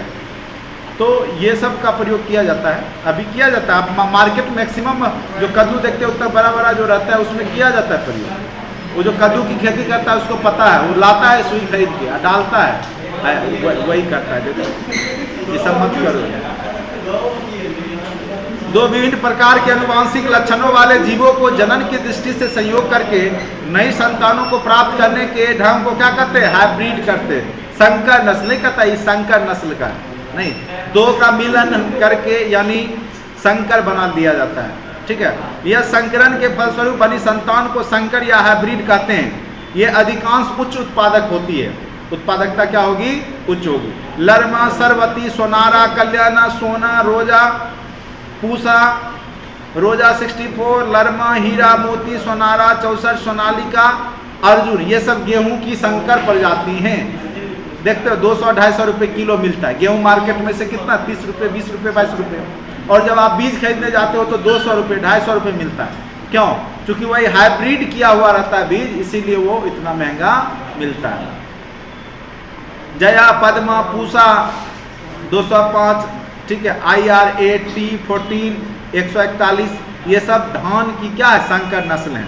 गंगा 101, रेनकिट, दक्कन हाइब्रिड, मक्का की संकर प्रजातियां हैं। समझ गए? हाइब्रिड समझ ही गए हो, अब अच्छे से समझ गए हो तुम लोग। अब तो मनुष्य पे भी प्रयोग किया जा रहा है, लेकिन थोड़ा कम होता है मनुष्य पे प्रयोग, बड़ा रिसर्च का बात है। अरे सक्सेस है, सब कुछ सक्सेस है, उसको ऊपर से रोक लगा दिया गया क्योंकि मानव सभ्यता खतरे में आ जाएगी, ठीक है। यह देखो एक सीमा तक प्रकृति के साथ छेड़छाड़ करोगे ना तो अच्छा है। अब उससे ज़्यादा कर दोगे, अब ये सब हॉलीवुड मूवी में दिखाएगा, शरीर रहेगा आदमी वाला और ताकत रहेगा उसको जो है शेर वाला, घोड़ा वाला या कुछ भी है। तो हाँ, वो स्पाइडरमैन उसमें भी दिखाया है कि जीन कैसे उसके अंदर घुस जाता है। नहीं हो सकता है, कोई बड़ी बात नहीं है। अब अजय हरित क्रांति देखिए, 1900 आपका जब देश आज़ाद हुआ था तो ऐसी स्थिति थी कि आपके देश में लोगों के पास खाने के लिए अनाज नहीं था, और अमेरिका उस समय आपको अनाज जो है उच्च दामों पे सड़ा गला अनाज भेजता था। जो वहाँ सुअर को दिया जाता था वो अनाज भारत में वो क्या करता, एक्सपोर्ट करता था महंगे दाम पे। तो आगे चल करके लाल कृष्ण आडवाणी, ठीक है, 1960-66 के आसपास में क्या करते हैं कि सबसे विशेष फोकस कृषि पे किया जाता है। आप प्रथम पंचवर्षीय योजना में भी देखिए कृषि पर विशेष ध्यान दिया गया है, और चतुर्थ पंचवर्षीय योजना भी कृषि पे ही ध्यान दिया गया, क्योंकि सबसे ज़्यादा आदमी का सबसे पहला नीड होता है भोजन, तब वस्त्र, तब आवास। बेसिक नीड में क्या होता है, पहले भोजन। तो भोजन पूरेगा तब ना वस्त्र पहनिएगा, टी शर्ट यहाँ जो कीलर का और जो है क्या क्या पहनते हैं। नहीं, भोजन मिल नहीं रहा तो सबसे पहले तो भोजन चाहिए। कपड़ा फटा भी चलेगा लेकिन पहले भोजन जरूरी है। नहीं तो भोजन आपके देश को भी चाहिए था। तो उसके लिए हमारे जो उस समय वैज्ञानिक थे, क्या नाम था, जो हरित क्रांति के जनक हैं, हाँ, MS स्वामीनाथन, भारतीय हरित क्रांति के जनक डॉक्टर MS स्वामीनाथन को कहा जाता था। आप पूरे विश्व स्तर पर नॉर्मन ई बोरलॉग, ठीक है, नॉर्मन ई बोरलॉग, जिन्होंने हाइब्रिड बीज की खोज की थी गेहूं का, यानी वह बीज का उत्पादन बहुत ज़्यादा था, उत्पादकता उसकी ज़्यादा थी, और वह छोटा पौधा था तो ज़्यादा वो झुकता भी नहीं था। ऐसे क्या वर्षा हुआ झुक गया, सड़ जाता था।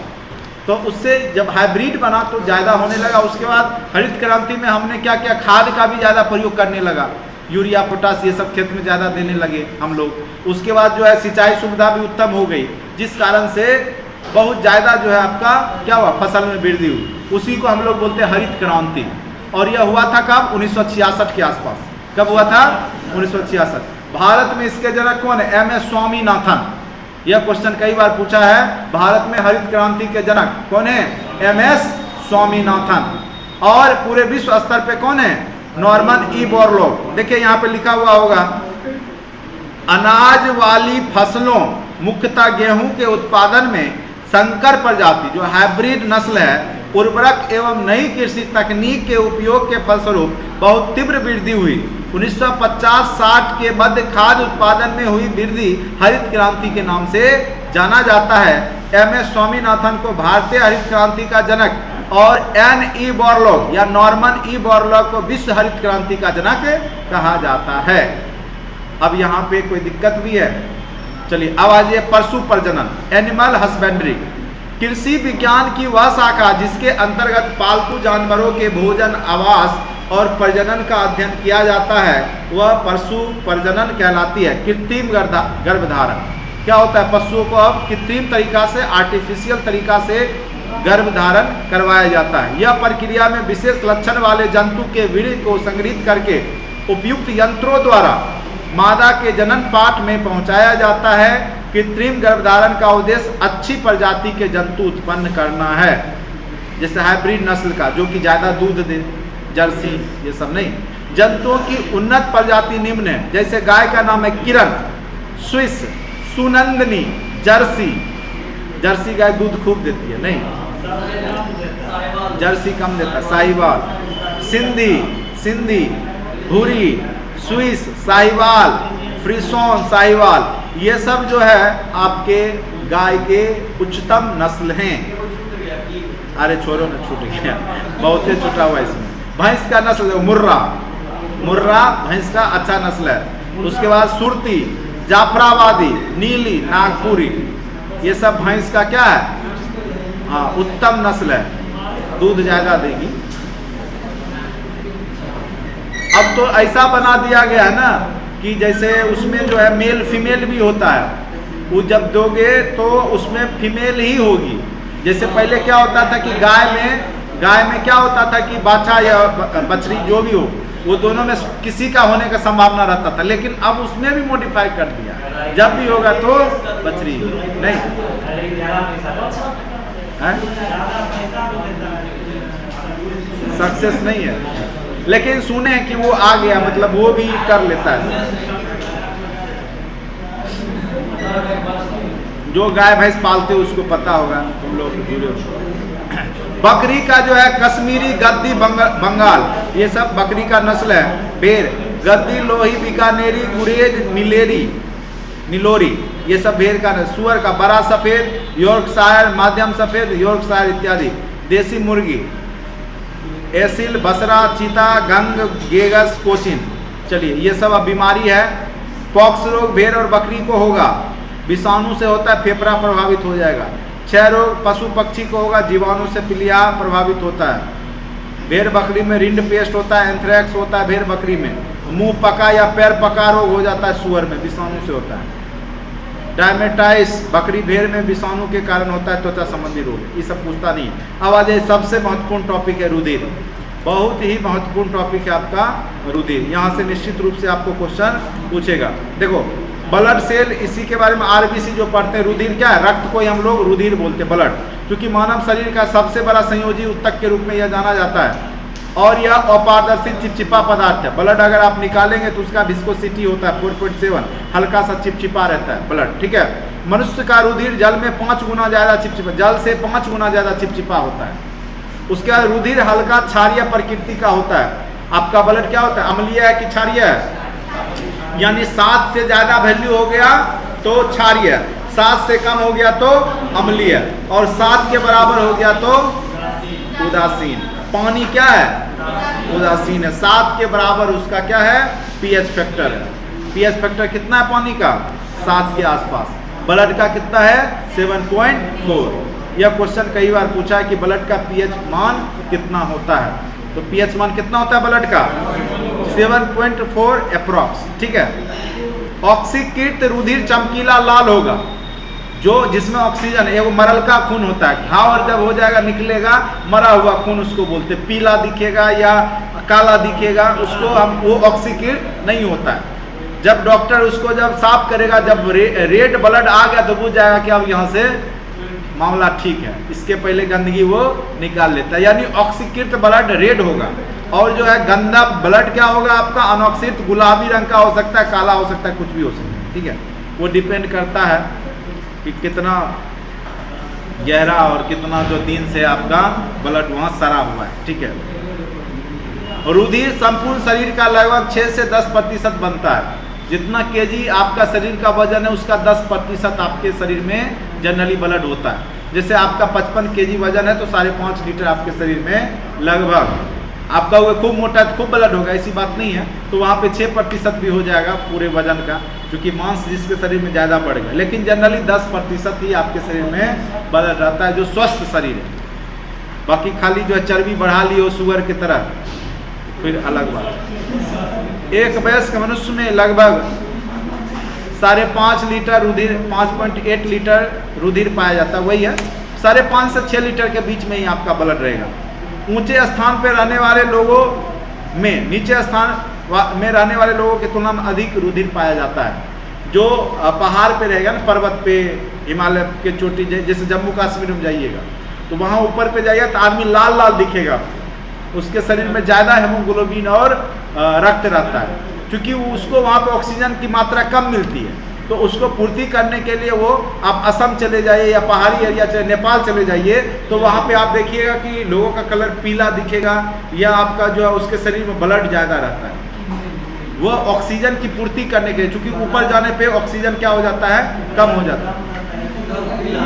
नहीं, देखो वो तो कलर का है उसका, ठीक है, कलर है वो हम समझ रहे, पीला जो रक्त की। यहाँ पे ना, अगर सामान्य लोग यहाँ पे अगर आपको पीला शरीर पड़ जाए तो रक्त की कमी है, लेकिन वो पीला जो है ना, वो उसका पीलापन जो है रक्त के लाल होने के कारण वो ऐसा दिखता है, ठीक है। वो पीला अलग है। सामान्य जहाँ पे जैसे हमारे यहाँ अगर पीला हो गया यानी रेड ब्लड सेल उसके शरीर में कम है, लेकिन वहाँ का जो जलवायु है उसके हिसाब से उसका अगर कलर है तो उसमें क्या होगा, आप देखिएगा कि जम्मू कश्मीर वगैरह कभी जाइएगा तो वहाँ का आदमी का शरीर लाल लाल दिखेगा पूरा, क्योंकि उसके शरीर में ब्लड क्या है? ज़्यादा है, और उसमें हेमोग्लोबिन ज़्यादा रहता है। उसके पीछे रीज़न है, पीछे रीज़न ये है कि उसको ज़्यादा ऑक्सीजन चाहिए होता है, और इसीलिए वह ज़्यादा ऑक्सीजन कहाँ से लेगा? क्योंकि पहाड़ पे उतना ऑक्सीजन कम रहता है वहाँ पे, तो उसका जो शरीर का ब्लड है ना वही उसको ऑक्सीजन को पूर्ति करता है। ठीक है,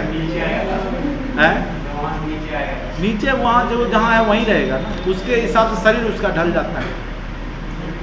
अब मेढक देखोगे, एक मेढक धरती के अंदर रहता है, एक मेढक पानी में रहता है, एक मेढक ऐसे उछलते रहता है। उसका 3 अंग है सांस लेने। एक त्वचा है जो अंदर सोया हुआ है, 6 महीना पे निकलेगा, बरसाती मेढक है। देखो मेढक कहाँ कर सकता है, उसका एज होता है, एक एज में ना वो पानी में रहेगा, उसका जब बुढ़ापा आता है तो धरती के अंदर रहेगा, और वही जब बैंगचुल्ली रहता है तो वो उछलते रहेगा। ठीक है, मेढक वही रहता है, मेढक वही रहता है। ठीक है, उसका जीवन का जो है ना वो अलग अलग समय में अलग अलग काम होता है। अरे सिंपल सा जानिए, जो लोग पहाड़ों पे रहते हैं उसमें खून ज़्यादा होगा, अतिरिक्त रुधिर इसलिए दिया जाता है, उसके शरीर में रहता है, प्रकृति ने बनाया वैसा, क्योंकि उसको ऑक्सीजन ज़्यादा जरूरत होता है, क्योंकि वहाँ पे ऑक्सीजन की मात्रा कम होती है। ठीक है, अब आ जाइए रुधिर का संगठन। रुधिर जो ब्लड होता है सिर्फ जो उसमें आरबीसी नहीं होता है, बल्कि उसमें बहुत सारे चीज़ होते हैं। पानी भी रहता है, प्लाज्मा भी रहता है, उसके बाद उसमें क्या रहता है, व्हाइट ब्लड सेल रहता है, रेड ब्लड सेल रहता है, और क्या क्या रहता है बताओ,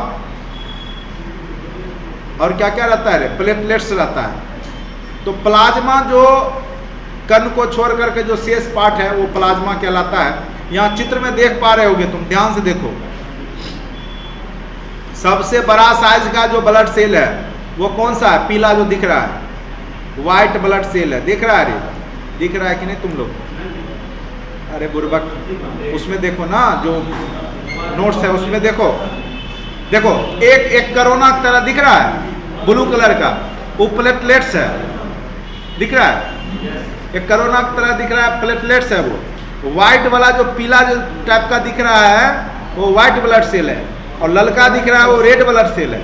बाद बाकी जो पार्ट है चिपचिपा वो प्लाज्मा है। सेकेंड वाला हम देखो, प्लेटलेट्स प्लाज्मा, जो पीला वाला है पार्ट है, बाद बाकी वो क्या है, प्लाज्मा है। तो शरीर में जो ब्लड का जो संरचना है उसमें आपका प्लाज्मा जो होगा वो लगभग 55 से 60, देखिए यहाँ पे लिखा हुआ है रुधिर का संगठन। रुधिर मुख्यतः 2 भागों में बांटा गया।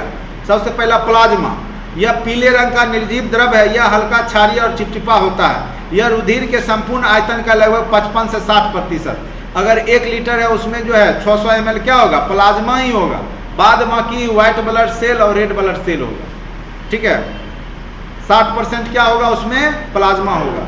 उसके बाद है प्लाज्मा में 90 से 92% पानी रहता है, 1 से 2 अकार्बनिक लवण होते हैं, 6 से 7% प्रोटीन रहता है, 1 से 2% कार्बनिक यौगिक पाया जाता है, और भी तत्व रहता है। इसका कार्य क्या है, का सरल भोज्य पदार्थ ग्लूकोज, अमीनो अम्ल आदि का आंत एवं या कीट से, लीवर से शरीर के अन्य भागों में परिवहन करता है। ये प्लाज्मा ही जो शरीर का जो आप भोजन लेते हैं ग्लूकोज, अमीनो अम्ल, इसको अन्य भाग में पहुंचाता है। यह उपापचय व्यर्थ पदार्थ जैसे यूरिया, यूरिक अम्ल आदि को उत्तकों से विरकों तक पहुंचाता है, किडनी तक यही पहुंचाता है। आपके ब्लड से ही जो आपका आंत जो होता है जो शोषण करता है वो यही ब्लड में आता है, ये फिर ब्लड किडनी में जाता है। किडनी क्या करता है, उसमें गंदगी को निकालता है और शुद्ध ब्लड को, आरबीसी को, व्हाइट ब्लड सेल को अलग करेगा, बाकी गंदगी को यूरिया के रूप में, यूरिक अम्ल के रूप में बाहर निकाल देता है। ठीक है, रुधिर का पीएच मान को स्थिर रखने में यह सहायक है।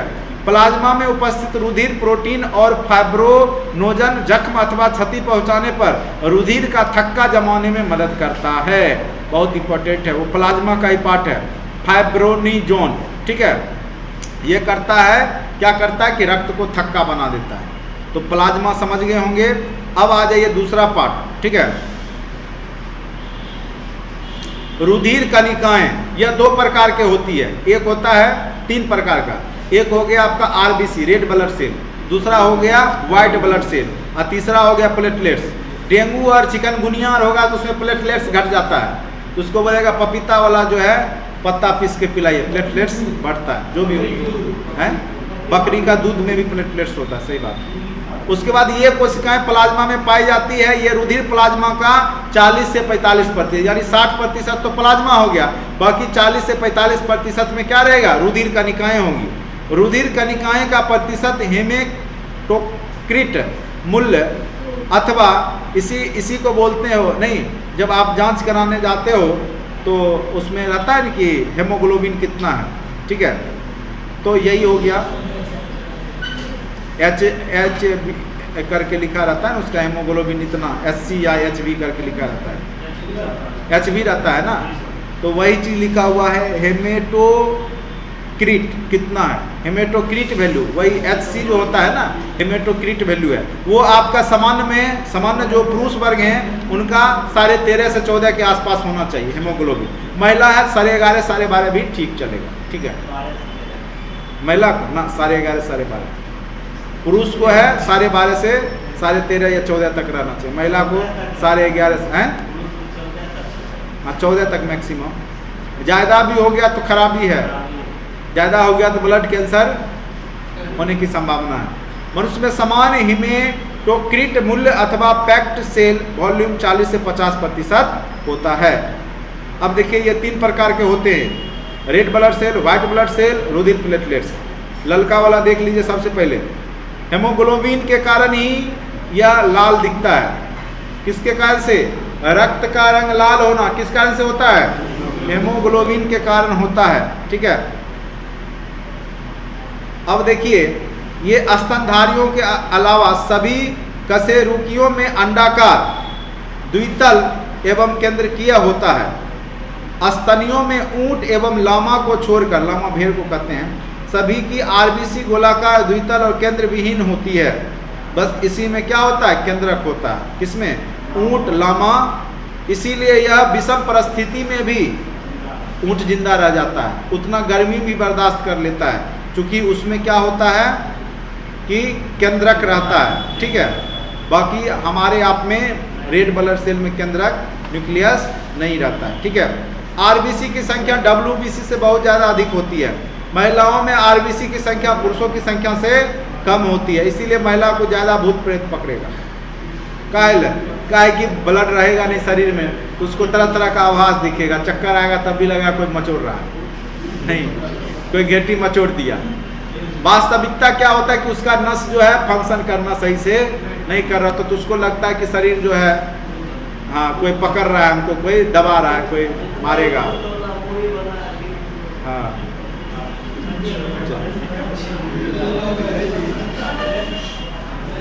देखिए उसके बाद आरबीसी की संख्या का निर्धारण हेमेटोसाइटोमीटर द्वारा किया जाता है, वही जो तुम जो हेमोग्लोबिन नापने जाते हो। स्थान की ऊंचाई के कारण आरबीसी की संख्या बढ़ जाती है। ऊंचा स्थान पे जाओगे आरबीसी तुम्हारा बढ़ जाएगा, ठीक है। हेमरेज और हेमोलाइसिस में आरबीसी की संख्या घट जाती है। ब्रेन हेमरेज के केस में क्या हो जाएगा? शरीर में खून की कमी हो जाती है, तो जहां नस तक जाना चाहिए था ब्लड वहां पहुंचेगा नहीं, कमी के कारण क्या हो जाएगा? हेमरेज हो जाता है, ब्रेन हेमरेज। या बीच में जाम हो गया, रास्ता में गंदगी के कारण जाम हो गया, ब्लड जहां जाना चाहिए वहां नहीं पहुंचेगा, बस निपट जाओगे। आरबीसी की संख्या समान स्तर से अधिक वृद्धि पॉलीसेथीमिया कहलाती है। समान स्तर से वृद्धि भी नहीं होना चाहिए। अकेली आरबीसी पीले रंग की दिखाई पड़ती है, लेकिन आरबीसी का गुच्छा हेमोग्लोबिन के कारण, ये क्वेश्चन कई बार पूछा है, लाल जो रक्त का रंग होता है किस कारण से होता है? हेमोग्लोबिन के कारण। गर्भस्थ शिशु में आरबीसी का निर्माण यकृत एवं प्लीहा में होता है, जबकि शिशु जन्म के उपरांत आरबीसी का निर्माण अस्थि मज्जा में होता है। जब बच्चा गर्भ में है तो वहाँ ब्लड क्या चीज बनेगा? यकृत या प्लीहा में, और जब बच्चा जन्म ले लेगा तब उसका कहाँ? अस्थि मज्जा में बनता है, ठीक है, बोन मेरो जिसको बोलते हो इंग्लिश में। आरबीसी की अतिरिक्त मात्रा प्लीहा में संग्रहित होती है, और इसी को कब्रिस्तान कहा जाता है आरबीसी का। आरबीसी का आयु होता है 120 दिन। 120 दिन के बाद अपने आप ही प्लीहा में चला जाएगा, और वह प्लीहा में क्या हो जाता है? अपने आप को नष्ट कर लेता है, क्योंकि उसका आयु समाप्त हो जाता है 120 दिन। इसलिए अगर आप ब्लड दान देते हैं तो आपको कोई हानि नहीं देना चाहिए, ठीक है। बहुत लोग तरह तरह का बहाना बना लेता है, उससे आपको फायदा ही है, नुकसान कुछ भी नहीं। हाँ, अब निकालने का दोष हो गया, अब निकाल लेगा 2-4 लीटर तब दिक्कत। जैसे वो किडनी खोल लिया, वैसा डॉक्टर के यहाँ निकलवाने नहीं जाओ, बेच लेगा, तुमको निकालना है 100 ml 150 ml निकाल देगा आधा किलो, नहीं हो गया तुम्हारा जो फंक्शन यहाँ जो है शुरू हो जाएगा। तो उसका मात्रा अगर लिमिट ले वो तो डिपेंड करेगा डॉक्टर। देखो निकालवाना जरूरी है, निकाल के देना भी जरूरी है, देना भी चाहिए, लेकिन ये डिपेंड करता है कि कहाँ पे निकलवाने जा रहे हैं। नहीं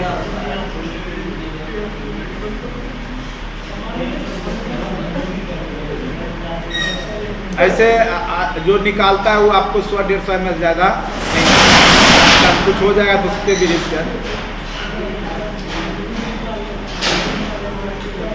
अब आ जाइए आरबीसी की अतिरिक्त मात्रा पीलिया में से। पीलिया कोई कब्रिस्तान कहा जाता है आरबीसी का, वहां जाकर वो क्या होता है, समाप्त हो जाता है। आरबीसी का कार्य क्या है, शरीर में ऑक्सीजन और कार्बन डाइऑक्साइड का संवहन करना, यानी कार्बन डाइऑक्साइड की मात्रा को वो क्या करता है, पूरे शरीर में पहुंचाता है। ऑक्सीजन और देखिए ऑक्सीजन को पहुंचाता है उत्तक तक, और जो कार्बन डाइऑक्साइड होता है उसको निकाल करके बाहर निकालता है शरीर से, क्योंकि वह क्या करेगा, डेड कर देगा सेल को कार्बन डाइऑक्साइड। आरबीसी होमोग्लोबिन नामक प्रोटीन पाया जाता है जो रक्त, एक ही चीज है। आरबीसी का जीवन काल 120 दिन का होता है। मेढक और खरगोश की आरबीसी का जीवन काल 100 दिन एवं खरगोश का जो है आरबीसी का जीवन काल मात्र 50 से 70 दिन का ही होता है। आरबीसी के कमी से होने वाला रोग, पीलिया रोग, जॉन्डिस होता है, उसमें रेड ब्लड सेल नहीं बनेगा, आपको जॉन्डिस हो जाएगा। एनीमिया रोग, रेड ब्लड सेल नहीं बनेगा, आपको एनीमिया हो जाएगा। अब आ जाइए हेमो, क्या होता है, हेमोग्लोबिन। हेम मतलब आयरन कंटेनिंग पिगमेंट होता है, आयरन से ही हीमोग्लोबिन बना है। हेमेटाइट, हेमोग्लोबिन ये सब एक ही सब से बना है। एक आरबीसी में लगभग 280 हेमोग्लोबिन अणु पाए जाते हैं। वयस्क महिला में हेमोग्लोबिन 13.5 से 14.5, वयस्क में 14.5 से 15.5% होता है। यहाँ थोड़ा ज़्यादा बढ़ा दिया है, किसी किसी किताब में 12.5 भी लिखा रहता है। चलिए ये अप्रोक्स होना चाहिए 15.5 तक मैक्सिमम, उससे ज़्यादा नहीं होना चाहिए। हेमोग्लोबिन की मात्रा जन्म के समय सर्वाधिक होती है, लगभग 23 ग्राम प्रति 100 ml रुधिर, ठीक है। अब आ जाइए सबसे ज़्यादा जब जन्म लेता है बच्चा उसमें हेमोग्लोबिन ज़्यादा रहता है। हेमोग्लोबिन उत्तकों से फेफड़ा तक कार्बन डाइऑक्साइड का परिवहन करता है, उत्तक से फेफड़ा तक कार्बन डाइऑक्साइड, और ऑक्सीजन को फेफड़ा से कहाँ तक पहुँचाएगा, उत्तक। उत्तक मतलब क्या हो गया, जो आपका जो सेल्स है, कोशिकाओं के समूह को क्या बोलते हैं, उत्तक, और उत्तकों के समूह को क्या बोलते हैं, अंग, और अंग के समूह को क्या बोलते हैं, शरीर, ठीक है। यहाँ तक कि नहीं कोई दिक्कत भी है, रेड ब्लड सेल समझ गए। कितना दिन उसका आयु है, 120 दिन। कहाँ जाके समाप्त होगा, पीलिया में, बनेगा कहाँ, अस्थि मज्जा में। हेमोग्लोबिन के कारण रक्त का रंग क्या होता है, लाल होता है। बस यही क्वेश्चन बार बार पूछता है। अब आ जाइए सफेद रुधिर कणिकाएं।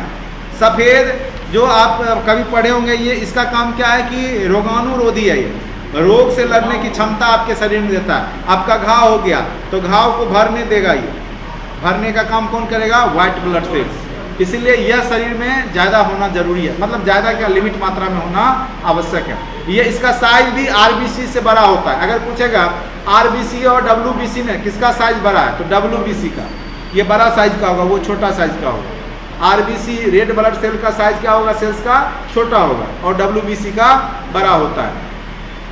यह गोल या अमीबा के आकार का होता है। केंद्रक युक्त वर्णक विहीन कोशिकाएं होती है, इसमें केंद्रक होता है और वर्णक विहीन होता है, लेकिन कोई कलर इसमें नहीं पाया जाता है। डब्ल्यूबीसी आकार में आरबीसी से बड़ा होता है। यह क्वेश्चन पूछा है, इनमें से कौन बड़ा है, डब्ल्यूबीसी या आरबीसी या प्लेटलेट्स में कौन बड़ा है, सबसे बड़ा डब्ल्यूबीसी है, उसके बाद आपका आरबीसी। डब्ल्यूबीसी संख्या में आरबीसी से कम होता है, यानी अगर डब्ल्यूबीसी 1 है तो आरबीसी 600 होगा, 600 पर 1। अगर 600 पार्ट जो है आपका रेड ब्लड सेल है तो वहाँ एक ही पार्ट आपका क्या होगा, डब्ल्यूबीसी व्हाइट ब्लड सेल होगा। ये आकार में सबसे बड़ी होती है। निर्माण अस्थि मज्जा में, इसका भी निर्माण अस्थि मज्जा में होता है, लेकिन इसकी मृत्यु ब्लड में ही हो जाता है, और मात्र यह 3 से 4 दिन में ही समाप्त हो जाता है। व्हाइट ब्लड सेल 3 से 4 दिन में समाप्त हो जाता है। क्या देख रहा है,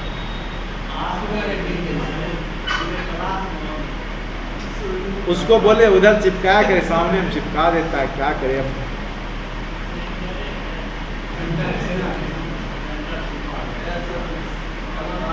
अभी थोड़ा सा बच्चा वाला आदत है। ठीक है, धीरे धीरे उसको नहीं बोलते चूंकि उस मानसिक रूप से देखते हैं। चलिए।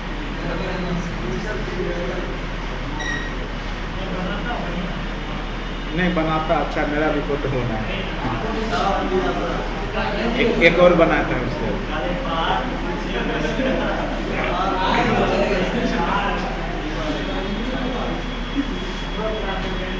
चलिए, और इसका जो व्हाइट ब्लड सेल मरता कहाँ पे है, तो ब्लड में ही मर जाता है, ठीक है, रक्त में ही यह मर जाता है, लेकिन निर्माण इसका भी होता है अस्थि मज्जा में।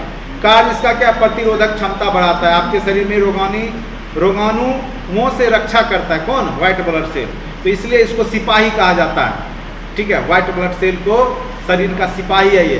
बाहर से जो आक्रमणकारी रोगाणु हैं, जीवाणु हैं, उसको शरीर में प्रवेश करने नहीं देता है और घाव भरने में काम आता है। इसीलिए जब घाव होता है तो आपको कहता है मोनोसाइट सुइया ले, मोनोसेप सुइया दे देते हैं। तो मोनोसाइट क्या है, व्हाइट ब्लड सेल की मात्रा बढ़ा देता है। मोनोसेप जो सुइया लेते हैं ना, उसमें क्या होता है, मोनोसेप सुइया जो देता है घाव सिखाने के लिए, उसमें आपका जो व्हाइट ब्लड सेल की मात्रा बढ़ा दी जाती है, जिससे आपका घाव तेजी से मर जाता है। अब देखिए ये दो प्रकार का है, एक है लिम्फोसाइट, दूसरा है मोनोसाइट। जो रक्त कणिकाएं बीमारियों से बचाती है, जो व्हाइट ब्लड सेल बीमारी से बचाता है, उसको लिम्फोसाइट बोलते हैं। क्या बोलते हैं? लिम्फोसाइट। और जो घाव भरने का काम करता है उसको क्या बोलते हैं? मोनोसाइट बोलते हैं। क्या बोलते हैं? मोनोसाइट बोलते हैं। और WBC के कमी से कौन सा रोग हो जाता है? एड्स। एड्स रोग में क्या होता है, आपके शरीर में WBC बनना ही बंद हो जाता है।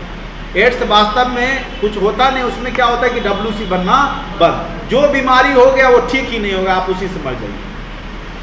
अभी एक महिला है अमेरिका की जिसका कि एड्स ठीक हो गया पूरे विश्व में।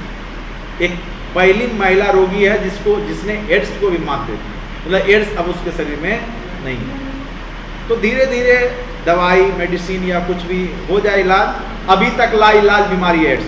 ब्लड कैंसर, ठीक है, तो ये सब में WBC की मात्रा में इधर उधर हो जाने से आपको कैंसर भी हो जाता है ब्लड का, ठीक है।